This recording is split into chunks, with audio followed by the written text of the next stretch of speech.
Instagram. Kita sudah bersiaran langsung via Instagram dan juga Facebook ya. Jadi bisa dicek langsung di Instagram, tonton siaran kita. Hari Senin jadwalnya kita ngobrolin soal hukum. Karena kita adalah di negara hukum, berarti kita nggak jauh-jauh nih. Jika sesuatu hal melanggar, otomatis juga harus ada sanksi. Sanksinya bisa berupa hukum juga yang memang sudah diatur dalam undang-undang. Kita ngobrolin apa sih? Kita akan ngobrol terkait dengan memahami prokes COVID-19 dan penegakan hukumnya, protokol kesehatan ya. Kita ngobrol bareng sama Ibu Eli Nur Samsiah seperti biasa dari Law Office Eli and Partners sekaligus dari LBH Pena Keadilan Nusantara ya. Kita akan ngobrol gimana sih kita bisa memahami protokol kesehatan COVID, dan ini kan memang sudah ada arahan termasuk juga himbauan begitu ya, sudah diberikan dari pemerintah pusat dalam hal ini langsung oleh Presiden Joko Widodo, dan juga sudah diturunkan ke Menteri Dalam Negeri, dan ini sudah diminta juga untuk kepala daerah untuk bisa jangan sampai terlibat dalam ikut berkerumun katanya. Nah, ini memang dalam rapat terbatas Presiden dengan tegas meminta izin kepada Menteri Dalam Negeri untuk mengingatkan jika perlu menegur kepala daerah baik gubernur, bupati ataupun wali kota untuk dapat memberikan contoh yang baik kepada masyarakat tentang penegakan protokol kesehatan. Dan memang mengutip informasi ini, tentunya protokol kesehatan untuk pengendalian COVID-19 ini sudah ditandatangani oleh Menteri Dalam Negeri, penegakan protokol kesehatan untuk pengendalian COVID. Yang pasti kalau kita ngobrolin soal protokol kesehatan ini kayaknya sudah sangat-sangat hafal gitu ya.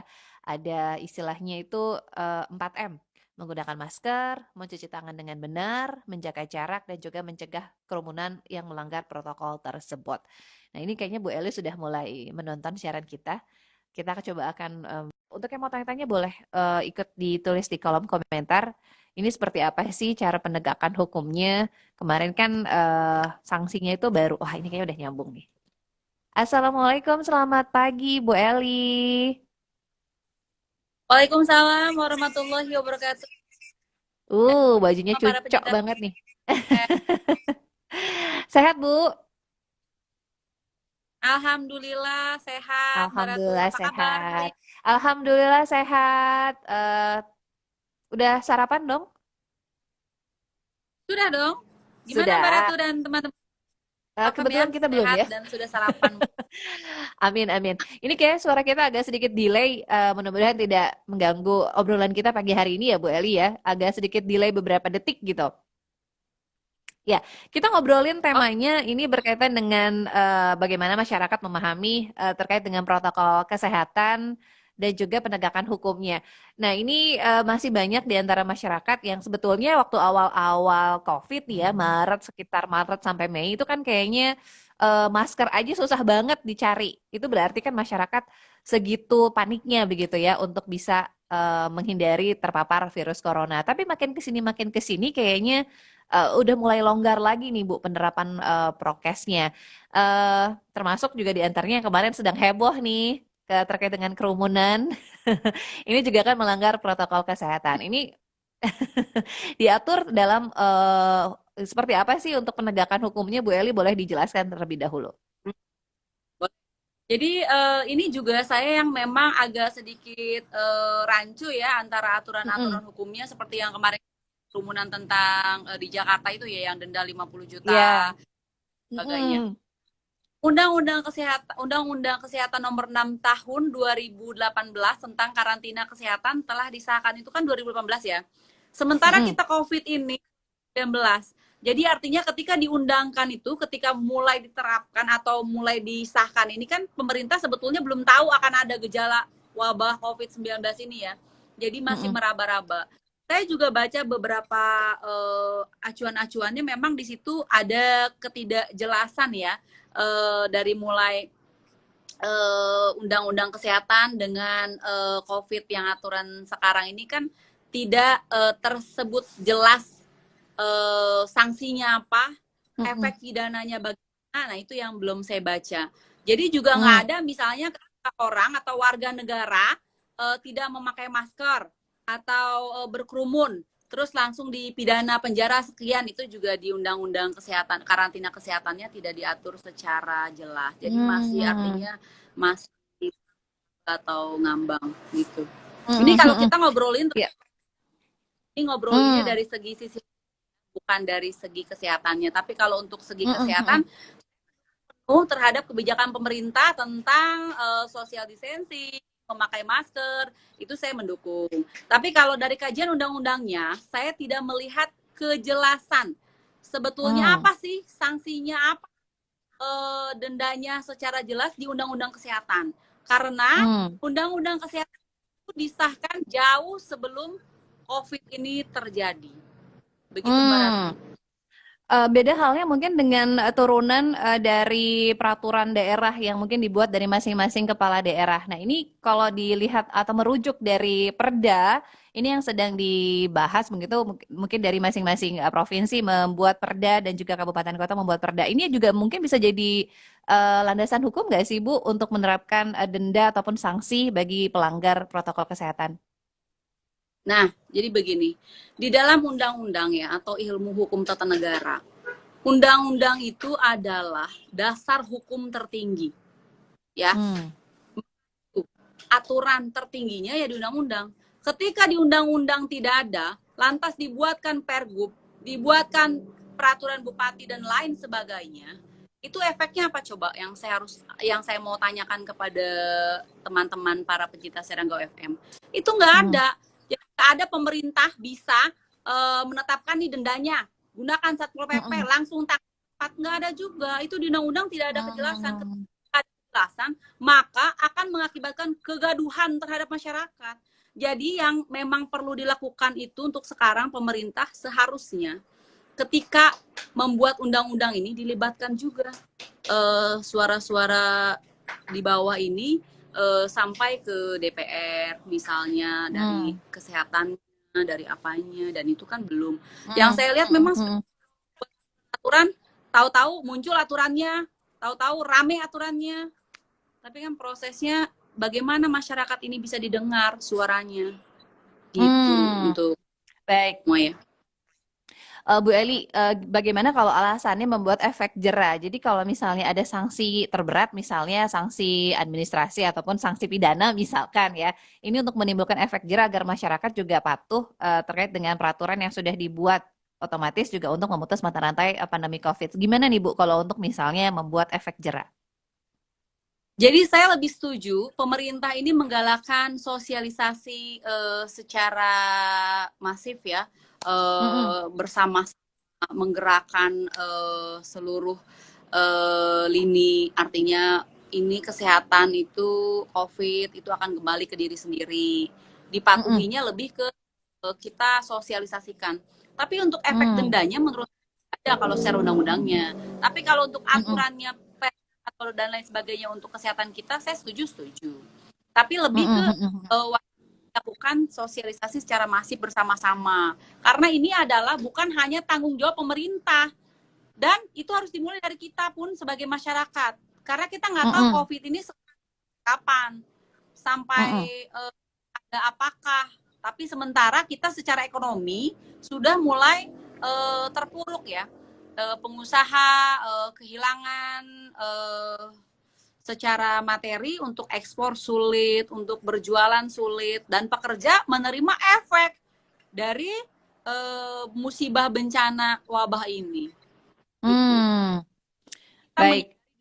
dengan hasil sosial dilakukan sosialisasi secara masif tadi. Mm-mm, mm-mm.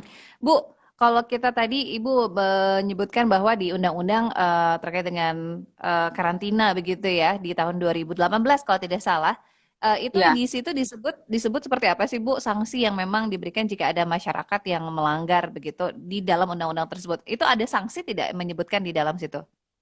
jadi di situ tidak tersebutkan sanksi Mm-mm. pidananya berapa Mm. lama, apakah Mm-mm. ada denda berapa lama. Mm-mm. Sesuatu Mm-mm. yang kadang-kadang di masyarakat diterima secara tidak jelas, apalagi dibuat secara menurut saya tidak jelas atau secara gamblangnya ini tidak terlihat. Mm-mm. Mm-mm. Apalagi undang-undang itu disahkan jauh sebelum negara kita mengalami wabah COVID-19. Jadi artinya Mm. pemerintah mensahkan ini kan berarti masih meraba-raba apakah akan ada atau tidak, dan undang-undang ini hasil dari pergaulan pemerintah ini melihat dunia internasional bagaimana dan disahkanlah undang-undang kesehatan tersebut. Jadi bukan kita kena musibah dulu baru ada undang-undangnya. Dan undang-undang ini jauh sebelum ada musibah ini barulah muncul musibah di COVID-19. Dan Lalu bagaimana? Dan kita semua mengalami kepanikan ya kan, tiba-tiba ada kan semua, ya jangankan semua, saya pun sebagai seorang lawyer ya agak sedikit shock ya. Shock ini yang kita melihat ekonomi itu meroket, jadi mulai sedikit-sedikit sampai tenggelam. Semua kena imbas begitu ya Bu Eli ya? Jadi saya lebih setuju itu digalakan sosialisasi secara berkala dari pemerintah menyampaikan hal ini, baik secara unsur pendidikan dan lain sebagainya, dan itu harus kompak. Karena itu adalah kembali ke jiwa masing-masing, dan kita nggak pernah tahu ada sakit atau tidak. Tapi kalau secara ketika berkerumun, memakai masker, tidak memakai masker, berkerumun dan lain sebagainya, itu tidak ada di Undang-Undang Karantina Kesehatan itu tentang ancaman pidananya. Jadi kalau kemarin orang harus pemimpin daerah harus klarifikasi tentang ada kerumunan, menurut juga bukan tugas aparat ya, lebih ke itu melaporkan ke kementerian. Baik. Namun kalau sudah diberlakukan begitu ya, ada beberapa kan kemarin sempat ada informasi, ada di beberapa daerah yang sudah memberlakukan hal yang itu. Jika memang terbukti melanggar prokes, diberikan denda sekian rupiah misalnya. Ini gimana nih Bu? Saya baca juga ya ada denda yang diterapkan itu 50 sampai dengan 250 ribu rupiah. Nah, bervariasi pemerintah ya. Kalau bisa melakukan itu menggunakan Satpol PP, negara untuk memalak warga negara, itu tidak bisa dilakukan karena acuannya kepada di undang-undang ini tidak ada diatur. Jadi antara Perbub ya, itu tetap acuan tertinggi adalah undang-undang. Selama di undang-undang ini, di undang-undang karantina kesehatan ini tidak ada, maka tidak ada langkah untuk eksekusi. Melakukan eksekusinya mana? Nggak bisa dipidana, nggak bisa juga didenda. Jadi antara undang-undang dengan aturan di wilayah ini tidak sama. Artinya tidak bisa juga negara malak warga negara nih bayar dendanya gunakan Satpol PP, itu nggak bisa karena di undang-undang karantina kesehatannya tidak diatur ya. Saya sampai baca bulak-balik itu juga. Tidak ada tertulis disebutkan sanksi pada masyarakat bahwa itu diterapkan untuk kebaikan kita, ya kebaikan kita. Tapi kalau untuk pidananya, dendanya nggak ada itu. Baik, ini agak sedikit terputus-putus.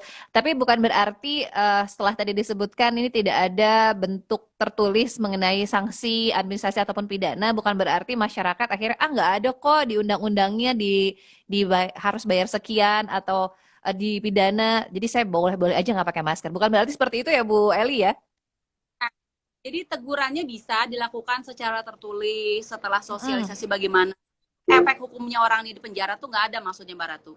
Tapi kalau tegurannya secara tertulis lakukan langkah-langkah tertulis, misalnya teguran dari pemerintah pada si A melakukan kegiatan berkerumun bisa, dan itu diatur dan pidananya yang tidak ada. Berarti kalau dibentuk jadi sanksi sosial gimana nih Bu Eli? Ya lebih ke sanksi sosial ya, karena menurut saya sanksi sosial itu pada sanksi undang-undang. Misal nih ketika pakai masker dan orang menjauhi, nggak tahu kita dalam keadaan sehat atau tidak, itu lama-lama kan kita lebih merasa sanksi sosial ini lebih segala-galanya ya kalau untuk di masyarakat. Iya betul, lebih memberikan efek jerah sebetulnya ya dengan adanya sanksi sosial begitu, dan masyarakat juga mudah-mudahan dengan adanya sanksi seperti ini ada efek jerah, dan sebetulnya kan ini juga dibuat untuk kebaikan bersama, memutus mata rantai COVID-19 karena setiap hari jumlahnya juga terus meningkat. Betul, saya juga setuju memang kalau jika ada revisi undang-undang karantina kesehatan itu melihat juga skema-skema di bawah atau suara-suara masyarakat di bawah. Jadi ketika undang-undang Mm-mm. diundangkan udah sesuai antara atas dengan bawah itu sama. Mm-mm, mm-mm, mm-mm, mm-mm. Jadi biar sesuai begitu. Hmm, masyarakat nih pidananya atau dendanya itu tidak ada. Hmm, mm-mm. Berarti memang bukan berarti tidak disebutkan di dalam undang-undang, bukan berarti juga melanggar protokol kesehatan ya. Ini otomatis juga masyarakat harus patuh begitu dengan apa yang sudah diberikan himbauan langsung dari presiden begitu untuk 4M tadi ya Betul. Bu Eli ya. Menggunakan masker, mencuci tangan, jaga jarak dan menghindari kerumunan. Ini yang paling paling agak susah gitu untuk menghindari kerumunan nih Bu Eli. Memang kita kan budaya timur ya. Mm-mm. Mungkin semua ya, orang tua ketika kita masih kecil mengajarkan, Nina kalau mau makan cuci tangan dulu ya, kalau dari mana Heeh. bersih-bersih dulu ya. Dan itu pun sudah dibiasakan sejak kita dini. Mungkin bukan cuma saya, Mbak Mm-mm. Ratu, mungkin semua Mm-mm. Indonesia begitu. Dan itu saya setuju ketika Presiden memberikan himbauan, itu untuk kebaikan kita. Bukan Mm-mm. karena di undang-undang atur sanksi pidana, lantas kita sembrono, ngumpul-ngumpul yang orang Mm-mm. nggak tahu wabah ini bagaimana. Padahal ketika wabah ini menjangkiti negara kita, kita nih lumpuh secara ekonomi. Ekonomi langsung Mm-mm. stuck, orang dagang mulai berkurang omsetnya, orang bisnis mulai berkurang juga lahan bisnisnya. Bahkan dampak ini dirasakan oleh semua pekerja di semua, Mm-mm. bukan hanya buruh, semua terdampak. Mm-mm. Mm-mm. Dan itu kembali ke kita. Jadi jangan karena tidak ada ancaman pidananya tidak tercantum di undang-undang karantina kesehatan, maka kita seenak-enaknya. Jadi kita harus betul-betul Mm. kompak antara Iya. pemerintah ketika mengganti kebersihan, cuci tangan, social distancing, menggunakan masker. Kita masyarakat harus patuh. Jangan karena itu tidak diundangkan, tidak ada di undang-undang karantina kesehatan, lantas kita melanggar. Jadi budayakan kita, apa yang diperintahkan oleh pemerintah ini adalah untuk kebaikan warga negara. Bukan untuk Mm-mm. kepentingan untuk kepentingan kita semua. Tapi kalau secara aturannya itu tidak diatur, tapi kalau untuk kesehatan kita semua, saya setuju. Begitu Mbak Mm-mm. Ratu. Oke, wah ini pastinya masyarakat mudah-mudahan bisa teredukasi ya terkait dengan bagaimana kita menerapkan protokol kesehatan. Sudah berjalan 8 bulan lebih, otomatis ini protokol kesehatan seharusnya sudah melekat di diri kita untuk bisa diikuti dan diterapkan dalam kegiatan sehari-hari. Terakhir mungkin apa yang ingin disampaikan nih Bu Eli terkait dengan tema kita pagi hari ini? Mangga. Ya, saya setuju untuk teman-teman para pecinta Serangga FM ya. Mudah-mudahan memang ajakan pemerintah ini untuk melakukan bersih-bersih dari kita pribadi itu memang untuk kebaikan kita. Karena Mm-mm. ketika sudah berupaya untuk sehat dan itu akan memulihkan juga dari sisi ekonomi ke depan. Jadi kalau kita masyarakat sehat semuanya, ekonomi pun terus untuk naik ya. Jadi dimulai dari diri kita sendiri untuk menggunakan masker, cuci tangan, dan lain sebagainya. Mungkin begitu Mbak Ratu. Nah, baik, boleh disapa dulu Bu, satu dua nama yang sudah menonton siaran langsung kita di Instagram. Ya, ini Herna Tiah 98. Selamat pagi Mbak Herna, selamat bergabung dengan Serangga FM di live siarannya. Ada juga ini Bawaslu Serang Kota, sudah menonton siaran kita juga nih. Wah, ada Selamat pagi. juga Ozi Rempah, ada Ahmad Royani, ada Giri Valdi, ada Ida, dan juga ada Adex. Dan tidak bisa disebutkan satu persatu nih Bu, yang sudah menyaksikan siaran kita. Mudah-mudahan ini mendapatkan informasi yang bermanfaat. Begitu ya Bu Eli? Oke, terima kasih Siap. semuanya. Terima kasih banyak Bu Eli atas informasi dan waktunya pagi hari ini. Insya Allah. Oh, ini juga ada Hematiah. Selamat pagi juga Ibu, katanya. Selamat pagi. Baik, insya Allah kita ketemu lagi ngobrolin soal hukum dengan tema yang berbeda minggu depan ya Bu Eli ya. Dengan tema yang Ya, berbeda, dengan semangat yang masih sama Assalamualaikum. pastinya. Waalaikumsalam warahmatullahi wabarakatuh. Hatur nuhun. Baik. Eh, Tadi kita sudah ngobrol dengan Ibu Eli Nur Samsiah SHMKN dari Law Office Eli and Partners dan juga LBH Pena Keadilan Nusantara. memahami protokol kesehatan COVID-19 dan juga seperti apa sih penegakan hukum yang memang diatur dalam undang-undang.